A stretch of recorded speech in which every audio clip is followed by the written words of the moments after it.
I have a lot of mixed emotions and complicated thoughts on this. Shannen Doherty's oncologist is speaking out about the day that she died and also her medical treatment, which upsets me a bit and confuses me. If she were still alive, a doctor would legally not be able to discuss his client's medical care. That's the law. But it seems like the law allows a doctor to talk about his client's medical care after they've died. I don't agree with this. I don't think that it should be okay unless you get permission from next of kin, a husband or wife, a child, a parent. And I am a full-on hypocrite because of course I want to know what her doctor said, even though I feel bad about reading this. So let's go over what her doctor said. Shannen had access to some of the best doctors in the world, and because of her celebrity status, they were also extremely receptive to her emails, her wants, needs, and care. Dr. Lawrence Piro works at Cedars-Sinai in Los Angeles and says, in the last few hours, she was in a place where she was very comfortable and sleeping and transitioning. And she was surrounded by some of her very close friends. The room was surrounded by a select group of friends that were giving her a lot of care and support. It was somber and sad, but beautiful and loving.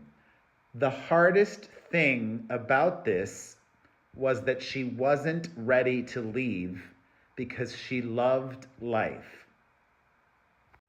Her oncologist also shared some information about what it was like working with her as a patient, saying, quote, whenever she learned some new fact or some new idea in her medical journey, she would immediately call me or forward something to me, and we would discuss it and see whether it had any relevance to her scenario and where it would fit into the scheme of things for her.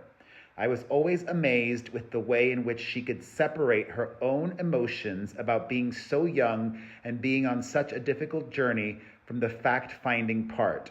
She was so razor-focused and level-headed about those things. Her doctor says that she was a very positive person and intelligent, saying, quote, in her mind, she was not wanting to consider any other alternative than we were beating this and we were engaged in life. We didn't really talk about what that meant in terms of additional time for her because that just wasn't how she operated. She wanted to live every day, not as if it were her last day, but as if it were the beginning of a whole other chapter for her. We kept going until we couldn't go anymore. The last conversation that we had, she was in the process of realizing that things had taken a pretty significant turn. The conversation was about love and support and caring and still fighting through. She wanted to continue to take treatment and fight through, even though her physical condition had taken a bit of a downturn. And so we did. Specifically, during the last few weeks of her life, they reached a limited situation of options and things got much more difficult. Her doctor says still the conversation was about what can we do within those limitations as opposed to let's do nothing. That wasn't even open for discussion because that's not how Shannen lived. She was an incredible warrior in everything she did.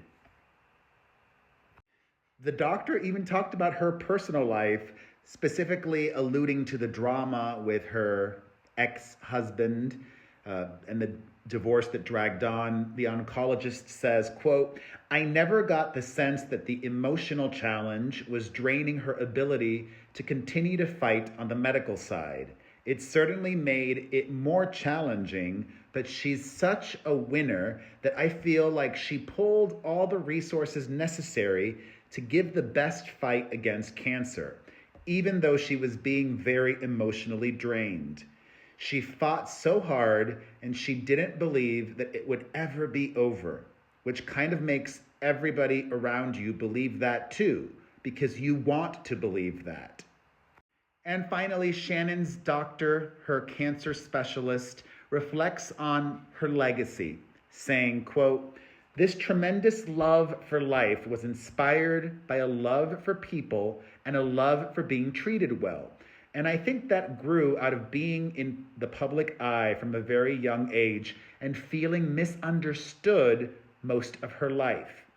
She would want us to live our lives as strongly as we can, committed to our convictions, and to not allow others to label you or to misrepresent you and stop you from living your best life."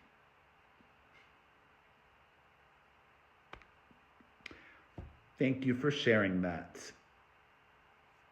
Hopefully with permission from Shannen's mom.